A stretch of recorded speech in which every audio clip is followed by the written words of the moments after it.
financié a toda mi familia extendida durante 10 años, las hipotecas de todos, las facturas médicas, pero después de que un huracán destruyó mi casa, mi madre cacareó, esto no es una caridad. Papá escupió, no acogemos a fracasados. Mi hermana se burló, toma a tus hijos y lárgate. No queremos tus problemas aquí. Fue entonces cuando la realidad me abofeteó, era su banco personal, no su familia. Así que cancelé todos los pagos, congelé todas las cuentas y bloqueé todos los números. Al amanecer, mi teléfono tenía 73 llamadas perdidas.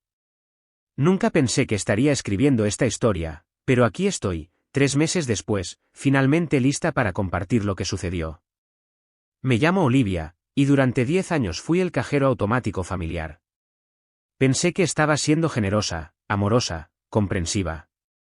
Resulta que solo me estaban utilizando. Todo comenzó de forma bastante inocente allá por 2015. Acababa de conseguir el trabajo de mis sueños como ingeniera de software senior en una startup tecnológica que finalmente se hizo pública. El salario cambió mi vida, 6 cifras que rápidamente se convirtieron en 7 cuando mis opciones sobre acciones se consolidaron. Mientras tanto, mi familia estaba pasando apuros. Mamá había sido despedida de su trabajo administrativo, el negocio de construcción de papá apenas alcanzaba el punto de equilibrio, y mi hermana menor, Rachel, se ahogaba en préstamos estudiantiles mientras trabajaba como maestra. La primera solicitud vino de mamá. Olivia, cariño, podríamos perder la casa. La compañía hipotecaria está amenazando con la ejecución hipotecaria. Su voz era temblorosa, desesperada. Solo estamos 3 meses atrasados, pero no quieren negociar con nosotros. No lo dudé. Escribí un cheque por $8,400 para ponerme al día con sus pagos, luego configuré una transferencia automática para cubrir su hipoteca mensual en adelante. No te preocupes por pagarme, le dije. La familia se cuida de la familia. Papá lloró cuando se lo conté, lágrimas de verdad. Eres un ángel, Olivia. Te criamos bien. 6 meses después, Rachel llamó, sollozando.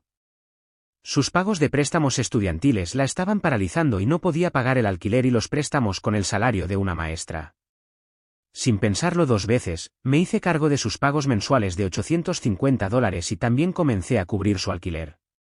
Te pagaré cuando obtenga mi maestría y ascienda en la escala salarial, prometió. Luego vino la emergencia médica de papá, un ataque al corazón a los 58 años, seguido de una cirugía de triple bypass. Incluso con seguro, las facturas eran astronómicas. Cubrí el deducible de $30,000 y los costos continuos de rehabilitación cardíaca sin pestañear. Pronto se convirtió en un patrón. El tío Mike necesitaba ayuda con su hipoteca después de su divorcio. La prima Jennifer necesitaba dinero para la matrícula de la escuela privada de sus hijos porque las escuelas públicas de su área eran inadecuadas. La tía Linda requería asistencia financiera para el cuidado de la residencia de ancianos de su madre. Mis abuelos necesitaban que se cubrieran sus medicamentos cuando las lagunas de Medicare los dejaban eligiendo entre pastillas y comestibles. Para 2020, estaba apoyando financieramente a 12 miembros de la familia de varias maneras. Mensualmente, estaba pagando aproximadamente $9,200 en hipotecas, alquileres, préstamos, facturas médicas y gastos de manutención. Anualmente, estaba cubriendo alrededor de $35,000 en emergencias, fondos para vacaciones, porque la familia necesita mantenerse conectada, y regalos navideños que compré para que se los dieran entre ellos. No me importaba. El negocio estaba en auge, mis inversiones estaban funcionando bien y ver a mi familia feliz y segura me parecía que valía cada centavo. Cuando se reunían para las fiestas en la gran casa que les compré a mamá y papá, ver a todos reír y relajarse, sabiendo que podían dormir en paz gracias a mi ayuda, me llenaba de propósito. Mi esposo Ethan a veces expresaba preocupaciones. Olivia, estás siendo demasiado generosa. Se están volviendo dependientes de ti. Son familia, argumentaba yo. Cuando tienes los medios para ayudar, ayudas. Pero ninguno de ellos parece intentar mejorar sus situaciones. Tu papá podría expandir su negocio. Rachel podría dar clases particulares para obtener ingresos adicionales. Pero ¿por qué lo harían cuando tú lo cubres todo? Descarté sus preocupaciones. Ethan provenía de una familia pequeña que era financieramente estable. No entendía la dinámica de una familia extendida grande y con dificultades. Además, podía permitírmelo, y verlos prosperar me hacía feliz. Las señales de advertencia estaban ahí, pero las ignoré. Las reuniones familiares siempre se centraban en lo que yo estaba haciendo por todos los demás, nunca en mis logros o intereses. Las conversaciones estaban llenas de actualizaciones sobre las facturas de quien estaba pagando, la crisis de quien estaba resolviendo, los sueños de quien estaba financiando.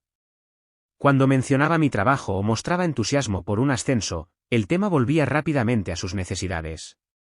Rara vez preguntaban por mis hijos, Clara de 8 años y Lucas de 10. Mis hijos eran afortunados y privilegiados debido a mi éxito, por lo que sus problemas con la escuela, las amistades o las actividades se descartaban como problemas de niños ricos. Cuando Clara estaba siendo acosada y necesitaba terapia, Rachel dijo, al menos ella puede pagar la terapia. Algunos niños solo tienen que lidiar con los acosadores. Me decía a mí misma que solo estaban estresados por el dinero. Una vez que todos se recuperaran, las cosas se equilibrarían. Entonces, el huracán Marina azotó nuestra ciudad costera a principios de marzo de 2022. Habíamos vivido en nuestra hermosa casa durante 7 años. Era la casa de nuestros sueños, 4 dormitorios, 3 baños, un gran patio trasero donde jugaban los niños y una oficina en casa donde trabajaba de forma remota. Habíamos resistido tormentas más pequeñas antes, pero Marina era un monstruo. Vientos de categoría 4, 15 pulgadas de lluvia en 6 horas y una marejada ciclónica que empujó 3 pies de agua a través de nuestro primer piso. Ethan y yo nos acurrucamos arriba con Clara y Lucas, escuchando cómo nuestra vida era destruida abajo, el sonido de los muebles flotando y chocando, los aparatos electrónicos chispeando y muriendo, las fotos familiares y los recuerdos siendo arrastrados. Cuando el agua finalmente retrocedió 18 horas después, nuestra casa era inhabitable. Todo en el primer piso estaba arruinado, la cocina, la sala de estar, el comedor, mi oficina y la sala de juegos de los niños quedaron completamente destruidos. Lodo, escombros y el hedor del agua estancada llenaban cada rincón. El sistema eléctrico estaba dañado, los pisos de madera dura estaban deformados sin posibilidad de reparación y el moho ya comenzaba a crecer en las paredes de yeso. Nuestro ajustador de seguros nos dio la devastadora noticia, estábamos subasegurados. A pesar de mi éxito financiero, había cometido el error clásico de no actualizar nuestra cobertura a medida que los valores de las propiedades se disparaban en nuestra área costera. El pago cubriría tal vez el 60% de los costos de reconstrucción, dejándonos con una brecha de $180,000. Nuestro fondo de emergencia cubriría la vivienda temporal y las necesidades inmediatas, pero necesitaríamos un lugar donde quedarnos durante al menos 6 meses mientras se reconstruía la casa. Llamé a mamá primero, con las manos aún temblando por el trauma de los últimos 2 días. Oh, cariño, eso es terrible, dijo, pero su tono era extrañamente plano. Bueno, tienes un buen seguro, ¿verdad? Estarás bien. En realidad, estamos bastante subasegurados. Va a ser caro reconstruir, pero más inmediatamente, necesitamos un lugar donde quedarnos mientras se hace el trabajo. ¿Podríamos quedarnos en su habitación de invitados temporalmente? Tal vez 6 semanas, hasta que encontremos un alquiler. El silencio se prolongó tanto que pensé que la llamada se había cortado. Olivia, eso realmente no funcionaría para nosotros. ¿Qué quieres decir con que no funcionaría? Bueno, tienes 4 personas, y nuestra habitación de invitados solo tiene una cama, además el padre ha estado teniendo problemas de espalda, y ya sabes cómo se pone con sus rutinas interrumpidas. Esto no es una caridad, Olivia. Las palabras me golpearon como un golpe físico. Esto no es una caridad, de la mujer cuya hipoteca había estado pagando durante 10 años, cuyas facturas médicas había cubierto, cuyas vacaciones a Hawái había financiado solo 6 meses antes porque se merecía un descanso. Mamá, no estoy pidiendo caridad. Le estoy pidiendo ayuda a mi familia durante una emergencia. ¿He estado? ¿Has estado qué? ¿Tirando dinero para sentirte importante? Esa es tu elección, Olivia, pero no significa que te debamos nada. Mi boca se abrió. Antes de que pudiera responder, continuó, además, ganas todo ese dinero. Simplemente consigue un hotel o algo así. ¿Puedes permitírtelo? Colgué, atónita. Ethan me encontró sentada en la cama de nuestro hotel mirando mi teléfono con incredulidad. ¿Qué dijo ella? Ni siquiera pude repetirlo. En cambio, llamé a papá. Papá, mamá dijo que no podían ayudarnos a quedarnos allí temporalmente mientras se reconstruye nuestra casa. Tenía la esperanza de que tal vez pudiéramos resolver algo. Su respuesta fue aún peor que la de mamá. Olivia, voy a ser directo contigo. No nos partimos el culo para mantener a fracasados. Deberías haber estado más preparada, mejor seguro, mejor planificación. No podemos permitir este tipo de irresponsabilidad. ¿Fracasados? ¿Irresponsabilidad? Esto del hombre cuyo negocio mantuve a flote con $50,000 en préstamos que nunca fueron reembolsados, cuya cirugía cardíaca financié, cuyo pago de camioneta cubrí cuando su negocio iba lento. Papá, un huracán no es un fracaso. Es un desastre natural. Nuestra casa fue destruida sin que sea culpa nuestra, y para eso es el seguro. Te criamos para que fueras independiente, no para que vinieras corriendo a la familia cada vez que la vida se pone difícil. La hipocresía era asombrosa, pero estaba demasiado impactada para discutir. Colgué e inmediatamente llamé a Rachel. Rachel, necesito ayuda. El huracán destruyó nuestra casa, y mamá y papá no nos dejarán quedarnos con ellos temporalmente. ¿Tienes algo de espacio? Incluso si los niños duermen en colchones inflables, solo necesitamos un lugar donde aterrizar mientras resolvemos las cosas. La risa de Rachel fue aguda y cruel. Olivia, ¿en serio? No puedes simplemente echar tus problemas sobre los demás. Tengo mi propia vida, mi propio espacio. Toma a tus hijos y lárgate. No queremos tus problemas aquí. ¿Lárgate? Ni siquiera he ido. ¿Sabes lo que quiero decir? Siempre estás tratando de hacer que todos los demás sean responsables de tus decisiones. Elegiste vivir en una zona inundable. Elegiste subasegurar tu casa. Ahora quieres arrastrar a tus hijos y hacer que sea el problema de todos los demás. La crueldad en su voz era diferente a todo lo que había escuchado de mi hermana. Esta era la mujer cuyos préstamos estudiantiles pagué por completo el año anterior, cuyo alquiler cubrí durante 5 años, cuyo coche compré cuando el suyo se averió. Rachel, te he ayudado durante años, y nunca te pedí que lo hicieras. Hiciste eso para sentirte superior, para hacértela importante. Eso no significa que te deba nada.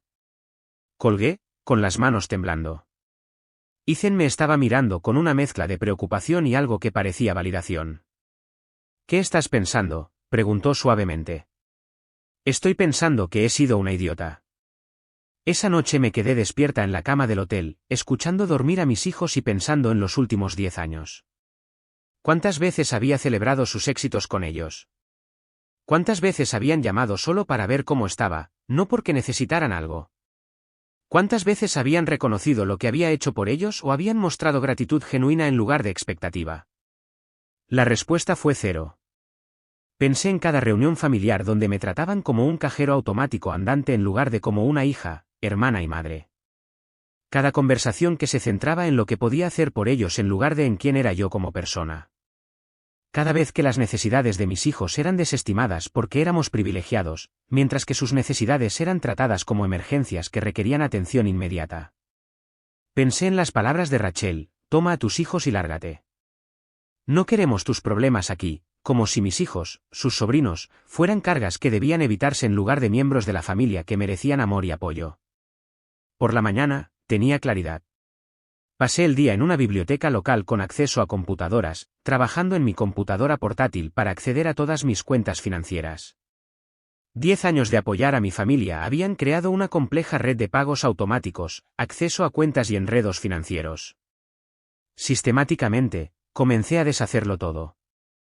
Primero, cancelé todos los pagos automáticos, la hipoteca de mamá y papá, el pago del coche de Rachel, la asistencia de alquiler del tío Mike, los pagos de la matrícula de la prima Jennifer, las tarifas de la residencia de ancianos de la madre de la tía Linda, la cobertura de medicamentos de los abuelos. Todos los pagos recurrentes se detuvieron. A continuación, revoco el acceso a las tarjetas de crédito que les había dado a varios miembros de la familia para emergencias a lo largo de los años. Agregué a mamá, papá, Rachel y el tío Mike como usuarios autorizados en mis cuentas con instrucciones de usarlas solo para emergencias genuinas. Los estados de cuenta mostraban cargos por restaurantes, ropa, entretenimiento y artículos de lujo que difícilmente eran emergencias. Luego cerré la cuenta de ahorros conjunta que había establecido como un fondo de emergencia familiar, transfiriendo el saldo de $43,000 nuevamente a mi cuenta personal. Se suponía que este dinero era para verdaderas crisis familiares, pero descubrí que se estaba utilizando para vacaciones y compras discrecionales. Cancelé las pólizas de seguro de vida que había estado pagando por mamá y papá, con un valor de $200,000 cada una, donde yo era la beneficiaria pero ellos eran los asegurados. Había configurado esto para asegurar que tuvieran cobertura después del ataque al corazón de papá, pagando $400 mensuales en primas. Se cerró la línea de crédito que había establecido para el negocio de papá. Se vació el fondo universitario al que había estado contribuyendo para los futuros hijos de Rachel y se transfirió de nuevo a mis cuentas. Se liquidó la cuenta de inversión que había establecido para el cuidado a largo plazo de mis abuelos. Lo más importante es que reuní toda la documentación de los préstamos que había hecho a lo largo de los años, préstamos que nunca se formalizaron, nunca se reconocieron por escrito y nunca se pagaron. Según mis registros, la familia me debía aproximadamente $280,000 en préstamos reales, sin incluir los pagos continuos que había estado haciendo. Con todo documentado, escribí un solo mensaje que envié al chat grupal familiar. Con efecto inmediato, todo el apoyo financiero se termina. Los pagos automáticos han sido cancelados, las tarjetas de crédito han sido revocadas y las cuentas han sido cerradas. Esta decisión es final e innegociable. Dados los acontecimientos recientes, está claro que nuestra relación ha sido transaccional en lugar de familiar. Ya no subsidiaré a adultos que son capaces de mantenerse a sí mismos. La cantidad total que he proporcionado en los últimos 7 años es de aproximadamente $750,000 en pagos directos, préstamos y apoyo. Por favor, no me contacten a menos que sea una emergencia genuina relacionada con la salud o la seguridad de alguien. Luego bloqueé todos y cada uno de sus números de teléfono. La respuesta fue inmediata y explosiva. Mi teléfono, el teléfono de Ethan, incluso la recepción del hotel comenzaron a recibir llamadas. Tuve que cambiar nuestra habitación porque miembros de la familia aparecían en el hotel exigiendo hablar conmigo. Al amanecer de la mañana siguiente, tenía 73 llamadas perdidas de varios miembros de la familia y sus amigos. Los mensajes de voz variaban desde lágrimas y disculpas hasta amenazas y acusaciones.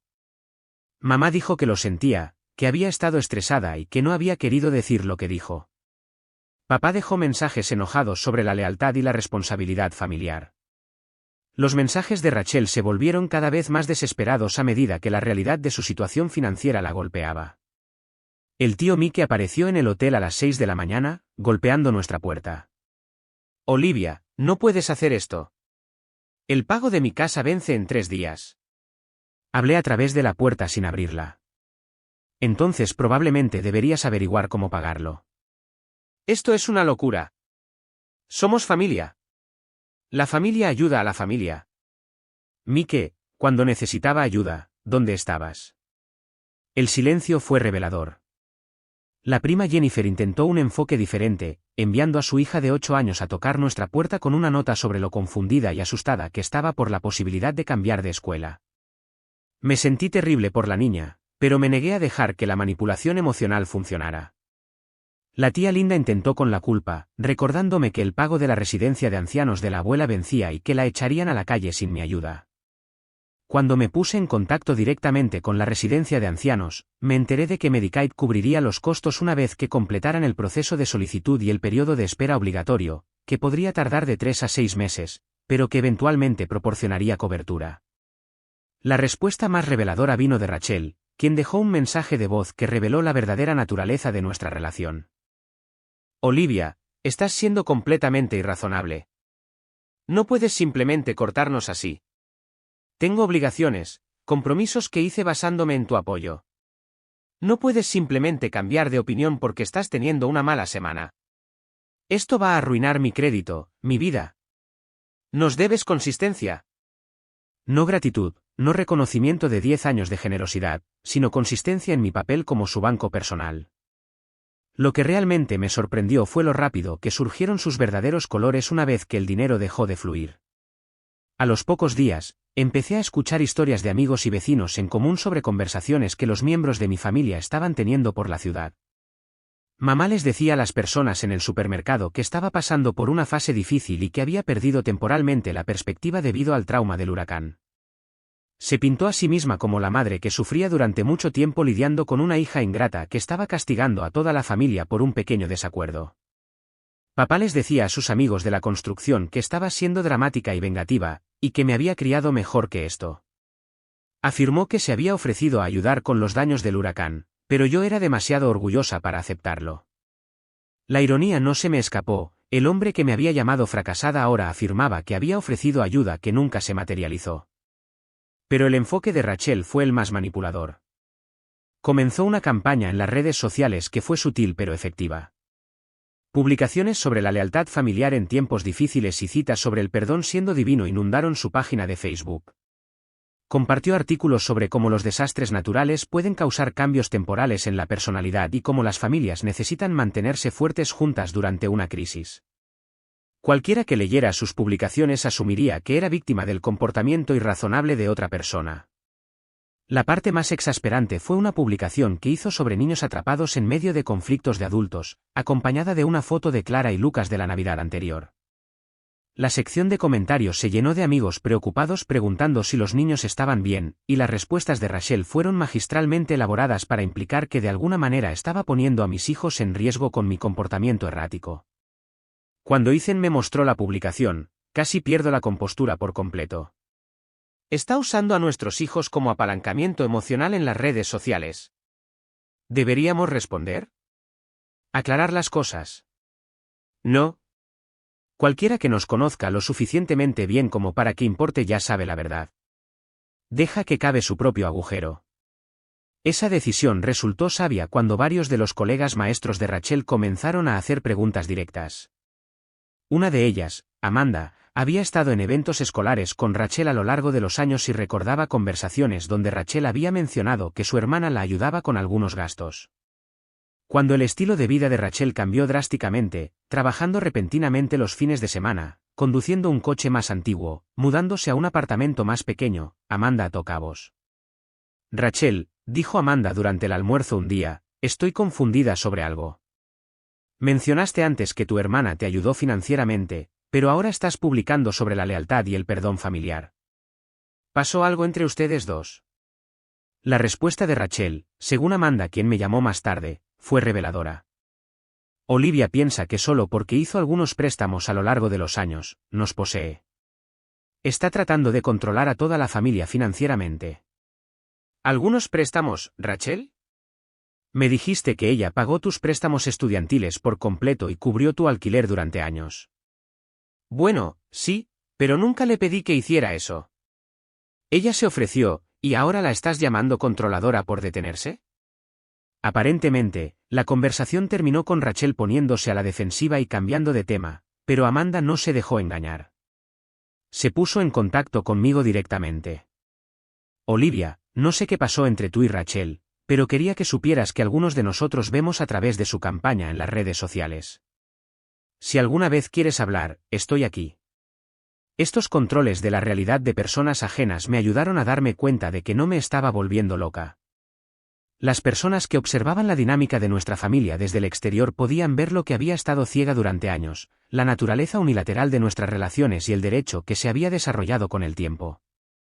La perspectiva de los niños se hizo particularmente clara durante este periodo. Clara, que tenía 8 años pero era perspicaz más allá de su edad, hizo una observación que llegó al corazón del asunto. Mamá, ¿por qué la tía Rachel está publicando fotos de nosotros en Facebook? Nunca preguntó si queríamos estar en sus publicaciones. ¿Qué quieres decir, cariño?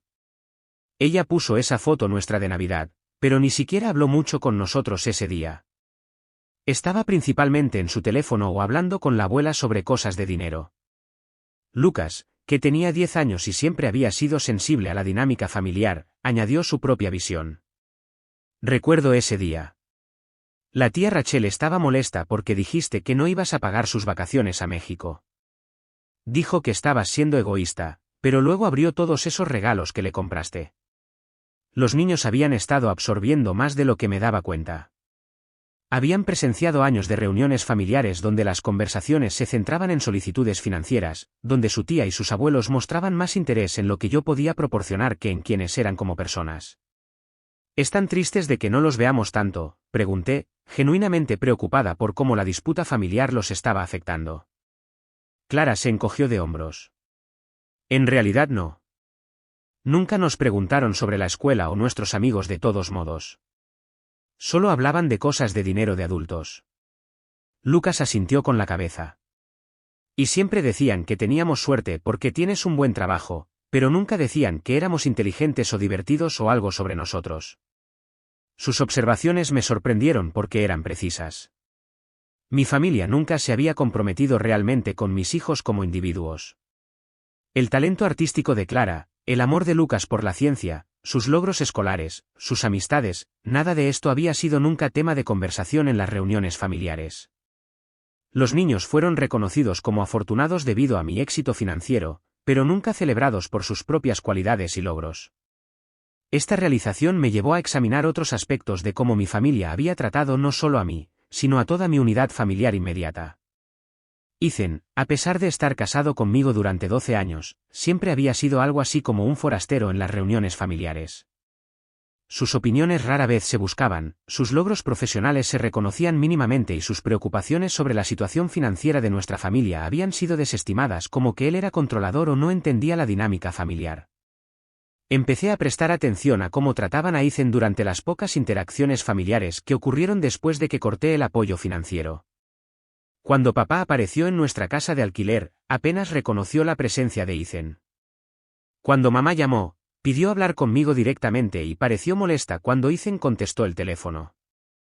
Nunca lo habían visto como un miembro pleno de la familia, solo como mi esposo que potencialmente influía en mis decisiones financieras. Cuanto más reflexionaba sobre la última década, más patrones surgían. Las celebraciones familiares siempre habían sido financiadas por mí, pero planeadas por otros según sus preferencias. Los regalos de Navidad fueron comprados por mí, pero el crédito por la generosidad fue para la persona que los entregaba.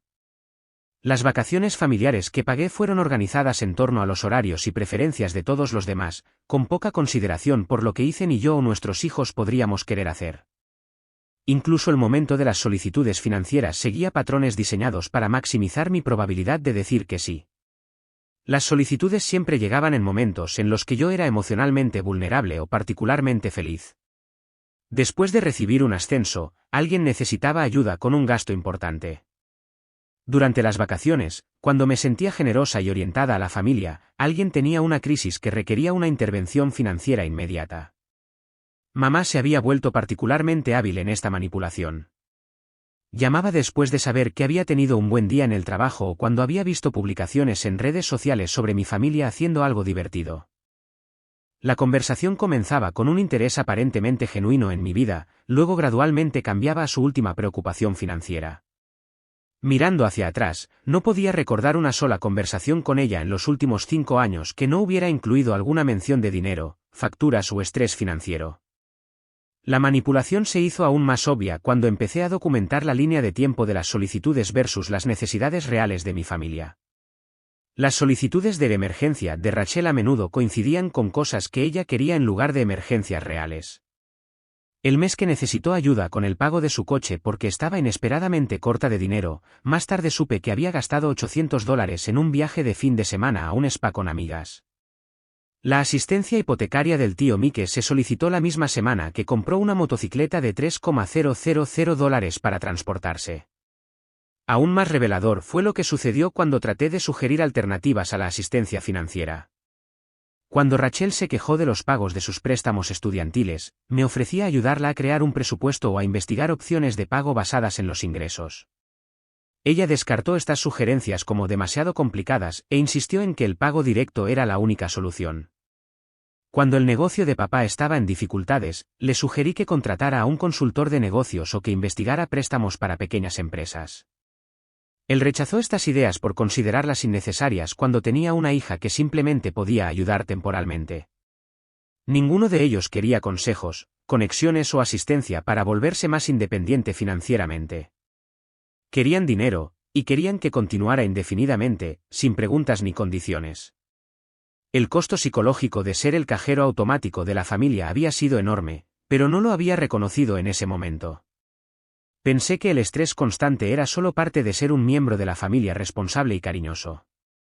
Ahora me doy cuenta de que la ansiedad que sentía antes de cada reunión familiar, el temor cuando mi teléfono sonaba con ciertos números, las noches de insomnio cuando varios miembros de la familia tenían crisis simultáneas, nada de eso era normal ni saludable. Ethan había tratado de señalar esto a lo largo de los años, pero descarté sus preocupaciones como si no entendiera la dinámica de una familia grande y unida. Ahora podía ver que lo que pensaba que era cercanía era en realidad un enredo, y lo que pensaba que era amor era en realidad explotación. El análisis financiero que había hecho al cortar el apoyo reveló números que me impactaron incluso a mí. Además de los $800,000 que había calculado en apoyo directo, había costos indirectos que inicialmente no había considerado. El estrés de manejar la crisis financiera de todos había afectado mi rendimiento laboral a veces, lo que potencialmente me había costado aumentos o promociones. El tiempo que había dedicado a coordinar los pagos, investigar soluciones a sus problemas y administrar la logística de apoyar a 12 adultos podría haberse invertido en los objetivos de mi propia familia o en mi avance profesional. También hubo costos de oportunidad. El dinero que se destinó a los gastos corrientes de mi familia no pudo invertirse en los fondos universitarios de mis hijos o en nuestros ahorros para la jubilación. Vacaciones que no tomamos porque alguien más necesitaba el dinero para su crisis, mejoras en el hogar que retrasamos porque papá necesitaba capital comercial, las clases de piano de Clara que pospusimos porque Rachel necesitaba ayuda con las reparaciones de su coche, lo más importante, estaban los costos de la relación. Ethan y yo habíamos discutido con frecuencia sobre el dinero, no porque estuviéramos en desacuerdo sobre nuestros gastos familiares, sino porque estábamos en desacuerdo sobre cuánto apoyo brindar a nuestra familia extendida. Estas discusiones habían creado tensión en nuestro matrimonio y nos habían impedido estar completamente unidos como pareja. Los niños habían absorbido esta tensión y habían aprendido a asociar las reuniones familiares con estrés y conflicto en lugar de alegría y conexión. La avalancha de intentos de contacto continuó durante 2 semanas. Cuando se dieron cuenta de que no respondía a las llamadas, los mensajes de texto, los mensajes de voz o las visitas personales, escalaron a involucrar a otras personas. Miembros de la iglesia, amigos de la familia, incluso antiguos colegas llamaron para decirme que estaba siendo dura y que la familia perdona. La señora Peterson de la iglesia de mamá llamó al hotel. Olivia, querida, tu madre está simplemente devastada. No quiso decir lo que dijo. ¿No puedes encontrar en tu corazón el perdón?, preguntó la señora Peterson. ¿Mi madre le dijo que ha estado viviendo en una casa que yo pagué durante 10 años? Mencionó que cuando mi casa fue destruida y mis hijos necesitaban refugio, me dijo que esto no era una obra de caridad. El silencio fue incómodo. Bueno, no mencionó esos detalles. Entonces tal vez usted no tenga la historia completa. Estas conversaciones revelaron algo importante: mi familia nunca le había contado a nadie más sobre el alcance de mi apoyo financiero. Para el mundo exterior, parecían ser adultos independientes y exitosos.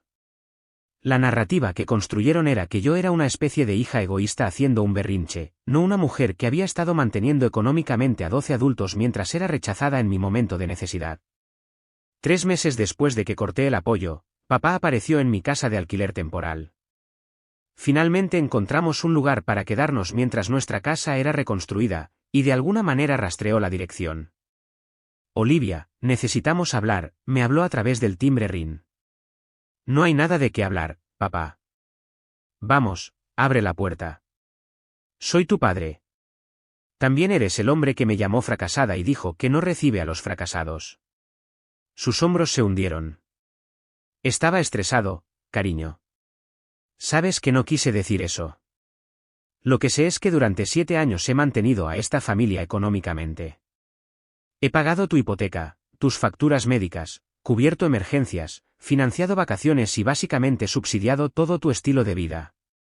Cuando tuve una emergencia y necesité ayuda temporal, me llamaste irresponsable y fracasada.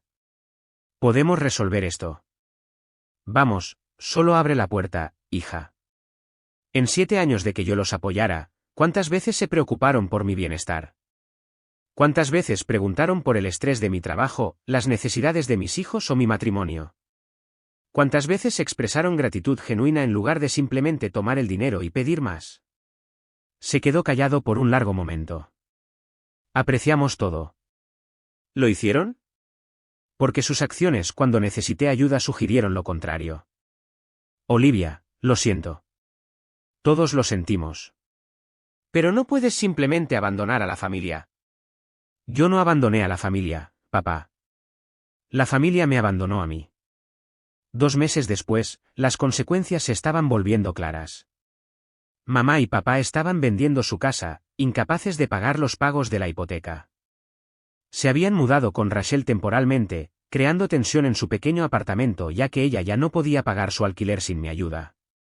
El tío Mickey había incumplido con su hipoteca y se enfrentaba a una ejecución hipotecaria.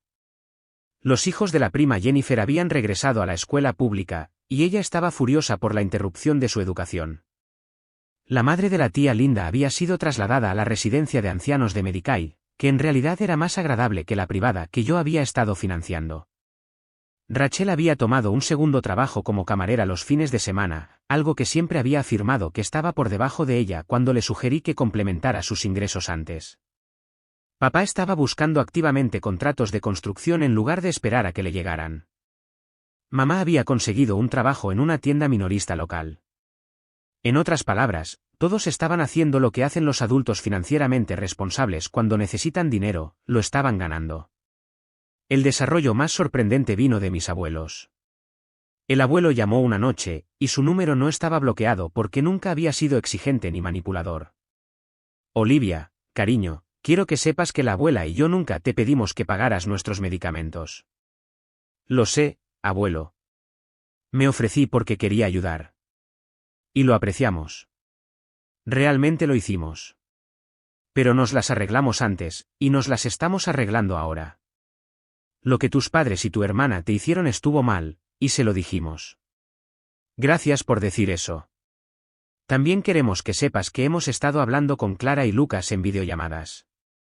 Son buenos niños, y extrañan tener cenas dominicales con la familia. ¿Estaría bien si solo la abuela y yo los lleváramos a tomar helado alguna vez? Sin otra familia, sin drama, solo abuelos y nietos. Fue el primer contacto genuino y sin ataduras que había tenido de alguien en la familia. Creo que les encantaría. 3 meses después del huracán, nuestra casa finalmente fue reconstruida y nos estábamos mudando de nuevo. El acuerdo del seguro se había complementado con nuestro fondo de emergencia, y aunque fue costoso, éramos financieramente estables. Más importante aún, sin el drenaje mensual de $9,200 de apoyar a mi familia extendida, en realidad estábamos ahorrando dinero por primera vez en años. Ethan y yo estábamos cenando en nuestra nueva terraza, viendo a Clara y Lucas jugar en el patio trasero, cuando él mencionó algo en lo que yo también había estado pensando. ¿Alguna vez te arrepientes de haberlos cortado? Consideré la pregunta cuidadosamente. Lamento que haya sido necesario. Lamento haber facilitado su dependencia durante tanto tiempo. Lamento haber confundido el apoyo financiero con el amor, y lamento que hayan confundido mi generosidad con la obligación. ¿Pero te arrepientes de la decisión en sí? No. Por primera vez en 10 años, siento que estoy viviendo mi propia vida en lugar de financiar la de todos los demás. Los niños están más felices porque estoy menos estresada. Nuestro matrimonio es más fuerte porque no estamos discutiendo constantemente sobre el dinero que va a mi familia. Y honestamente, verlos realmente asumir la responsabilidad de sí mismos ha sido revelador. Algunos de ellos parecen estarles yendo bien con la independencia. Lo están haciendo. Rachel está realmente orgullosa de su segundo trabajo ahora. Publicó en redes sociales sobre trabajar duro para sus metas y construir carácter a través de desafíos. El negocio de papá está prosperando porque está buscando trabajo activamente en lugar de navegar en mi red de seguridad. ¿Crees que alguno de ellos ha aprendido algo? Algunos lo han hecho. Rachel envió una carta la semana pasada, una carta real escrita a mano. Se disculpó por su comportamiento y reconoció que se había vuelto privilegiada y dependiente.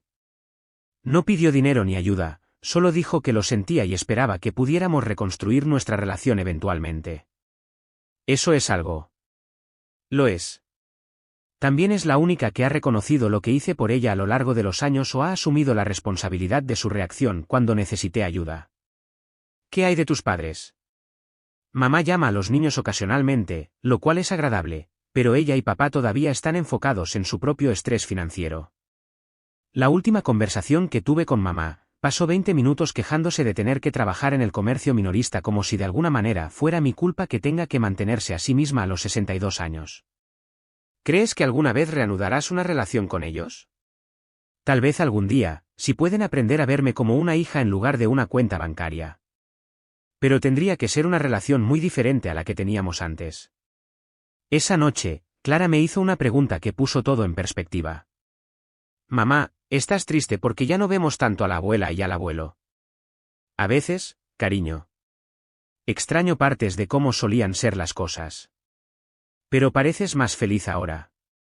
De la boca de los niños. Creo que soy más feliz. ¿Por qué crees eso? Porque antes siempre estabas preocupada por el dinero y siempre estabas hablando por teléfono con alguien que necesitaba ayuda. Ahora juegas con nosotros y te ríes más. Tenía razón. El estrés constante de manejar la crisis financiera de todos los demás mientras construía la seguridad de mi propia familia había sido agotador. La carga mental de rastrear quién necesitaba qué, cuando vencía el pago de quién y qué emergencia requería atención inmediata había consumido una enorme energía mental y emocional. Ahora nuestras conversaciones familiares eran sobre nuestros propios objetivos, sueños y desafíos. Planificábamos las vacaciones en función de lo que queríamos hacer, no en función de quién podría necesitar ayuda financiera mientras no estuviéramos. Tomábamos decisiones sobre nuestro dinero basándonos en las necesidades y los valores de nuestra familia, no en obligaciones externas con adultos que eran capaces de mantenerse a sí mismos. 6 meses después, recibí un mensaje de texto inesperado de Rachel. Olivia, sé que no merezco una respuesta, pero quería actualizarte. Completé mi maestría en liderazgo educativo y fui ascendida a subdirectora. El aumento salarial significa que finalmente puedo pagar todo por mi cuenta. También quiero agradecerte, no solo por los años de apoyo, sino por haberme cortado. No me di cuenta de lo débil y privilegiada que me había vuelto hasta que tuve que valerme por mí misma. Estoy orgullosa de mí misma por primera vez en años, y sé que eso no habría sucedido si me hubieras seguido permitiendo todo. Espero que algún día podamos ser hermanas de nuevo, hermanas de verdad que se apoyen mutuamente emocionalmente en lugar de solo financieramente. Le mostré el mensaje de texto a Ethan, y ambos estuvimos de acuerdo en que era un paso genuino hacia adelante. 1 año y medio después, Rachel y yo nos reunimos para tomar un café. Se veía diferente, más segura, más madura. Habló de su trabajo con orgullo, compartió historias sobre cómo superar los desafíos de forma independiente y preguntó por mi vida y mis hijos con genuino interés.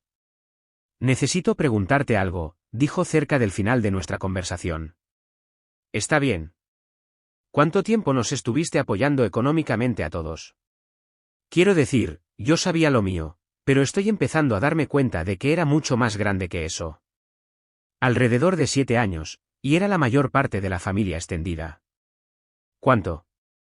En realidad, había calculado esto recientemente para mi propio cierre, incluyendo préstamos que nunca fueron reembolsados, pagos continuos y fondos de emergencia. Aproximadamente $750,000. Su rostro se puso blanco. ¿$750,000? Más o menos. Dios mío, Olivia. No tenía ni idea. Quiero decir, sabía que me ayudaste, pero pensé que todo el mundo estaba manejando sus propias situaciones en su mayoría.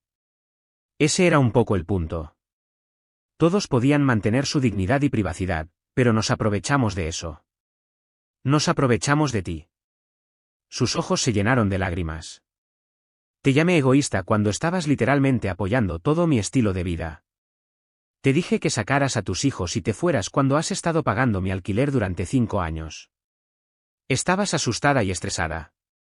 No, no pongas excusas para mí. Fui privilegiada y cruel. Perdiste tu casa, y en lugar de ofrecer consuelo y apoyo, me preocupé por mi propia conveniencia.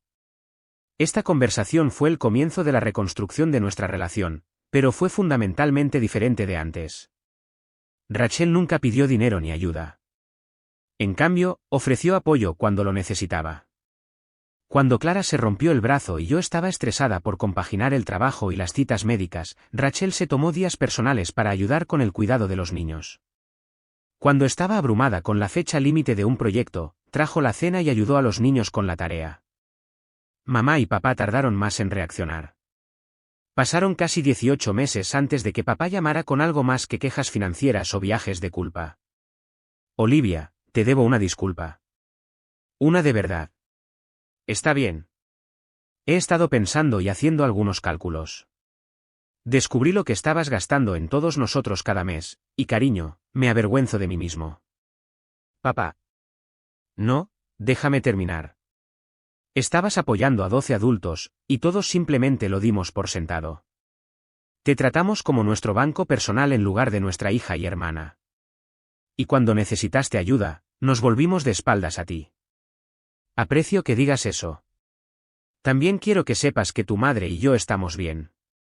Nos mudamos a una casa más pequeña que realmente podemos pagar, y ambos estamos trabajando. No somos ricos, pero somos independientes, y eso se siente bien. Me alegro de escuchar eso. Nos gustaría ver a los niños alguna vez, si está bien contigo. No en nuestra casa. Sabemos que necesitamos recuperar tu confianza. Tal vez podríamos reunirnos en el parque o algo neutral. Esa reunión fue bien. Mamá y papá eran diferentes abuelos de lo que habían sido antes, más presentes, más centrados en los niños que en su propio estrés financiero.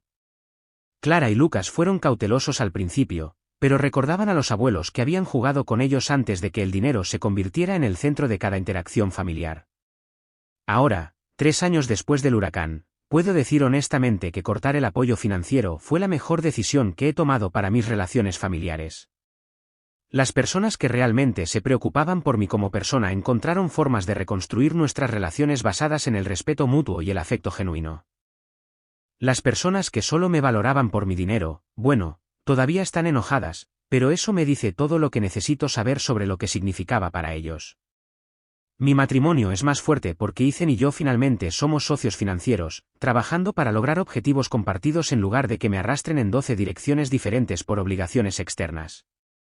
Mis hijos tienen una madre que está presente y emocionalmente disponible en lugar de estar constantemente estresada por manejar la crisis de todos los demás. Lo más importante, aprendí la diferencia entre la generosidad y la habilitación, entre la familia y los usuarios, y entre el amor y la obligación financiera. La verdadera familia no te abandona cuando necesitas ayuda, luego exige consistencia en tu papel como su cajero automático personal.